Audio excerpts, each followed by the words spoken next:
Bien, hay cosas sucediendo en términos humanos, pero también hay una guerra espiritual que está sucediendo. Y el libro de Apocalipsis va de allá para acá. Háblanos de la guerra espiritual que está pasando y cómo eso se entrecruza con lo que está pasando en la tierra.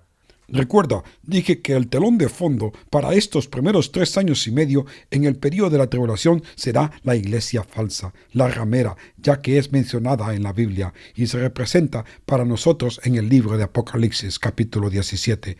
En el capítulo 17, versículo 5, habla de Babilonia, la madre de todas las rameras. Ahora, la palabra ramera allí es literalmente apocalíptica. Recuerda, los que conocen a Cristo como Señor y Salvador, como su novia, nos casamos con Jesucristo.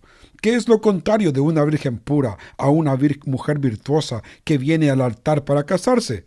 Pues bien, eso es una ramera, una prostituta, una mujer no virtuosa, no virgen, y esa es la descripción de la iglesia falsa en el capítulo 17. El anticristo llega al poder. El resurgir del imperio romano juega un papel clave. Se nos habla en el capítulo 17, versículo 3, que lo que Juan el revelador vio fue esta bestia con 10 cuernos y 7 cabezas. Los 10 cuernos son el resurgir del imperio romano, y esto se ve en el versículo 12 del capítulo 17. Y en el versículo 9 dice que esas 7 cabezas serán 7 montes sobre los cuales se asienta la mujer. Y cuando Juan escribió el libro en el año 95 después de Cristo, él estaba hablando de la ciudad de Roma. Así que en los últimos tiempos, después del arrebatamiento, en esos primeros 3 años y medio de tiempo, la iglesia falsa tendrá su sede en la ciudad de Roma. Al final de esos 3 años y medio, ¿sabes? El resurgir del imperio romano va a alzarse. Eso se ve en el versículo 16. Y luego van a destruir esa iglesia falsa.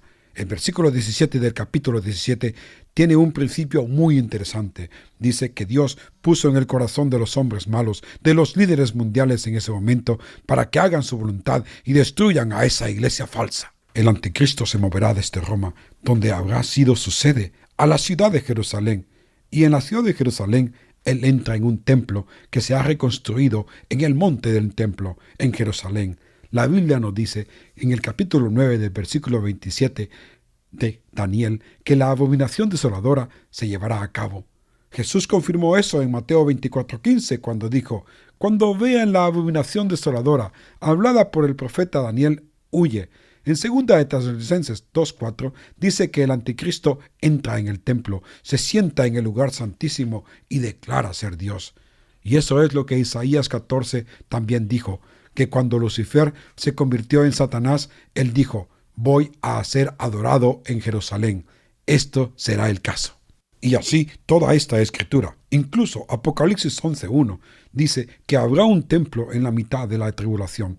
Todo estará en su lugar, porque todos los preparativos se han hecho para elegir el templo de Jerusalén, en el monte del templo, donde el anticristo lo profanará. Y eso, en ese momento que el anticristo permitirá que el falso profeta ponga una imagen de él en el lugar santísimo, él será capaz de hacer que esta imagen hable y se mueva. Esto es en el capítulo 13 de Apocalipsis, comenzando con el versículo 12. Los milagros, por cierto, señales, maravillas y milagros son un componente clave de esta falsa iglesia y la adoración del anticristo.